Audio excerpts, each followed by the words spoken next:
Sachin Hojiwala industrial વિસ્તારમાં એક ઇસમને motorcycle પર આવેલા બે શખ્સોએ ચપ્પુ વડે જીવલેણ હુમલો કરીને લૂંટીને ફરાર થઈ ગયા હતા અને ગણતરીના કલાકોમાં સચિન પોલીસે રીઢા આરોપીઓની ધરપકડ કરી રિકન્સ્ટ્રક્શન કરી કાયદાનો પાઠ ભણાવ્યો હતો। સચિન હોજીવાલા ઇન્ડસ્ટ્રીયલ વિસ્તારમાં અવારનવાર મજૂર કામદાર પાસેથી લૂંટની ઘટનાને અંજામ આપતા આરોપીઓએ ગત રોજ એક યુવકને મોટરસાયકલ પર આવેલા બે શખ્સોએ ચપ્પુ વડે હુમલો કરી ગંભીર ઇજાઓ પહોંચાડી ભાગી છૂટ્યા હતા, જે અંગે સચિન પોલીસે ગુનો નોંધી ગણતરીના જ કલાકોમાં આરોપીઓની ધરપકડ કરી લૂંટવાળી જગ્યાએ આરોપીઓને લઈ જઈ રિકન્સ્ટ્રક્શન કરાયું હતું। હોજીવાલા ઇન્ડસ્ટ્રીયલમાં રાત્રિ દરમિયાન કામદારોમાં ભયનો માહોલ હતો। કામદારોમાં ભય ન રહે તે માટે આરોપીઓને ઘટનાસ્થળે લઈ જઈને રિકન્સ્ટ્રક્શન કરાયું હતું। હોજીવાલા ઇન્ડસ્ટ્રીયલમાં ફરિયાદી સહિત માલિકો અને કામદારોની સામે આરોપીઓને લઈ જઈ રિકન્સ્ટ્રક્શન કરાયું હતું।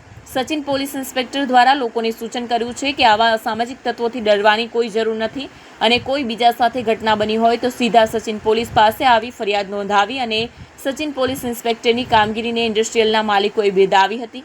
ગુનેગારોને સંદેશો આપતા સચિન પોલીસ ઇન્સ્પેક્ટરે કહ્યું કે કાયદામાં રહેશો તો ફાયદામાં રહેશો।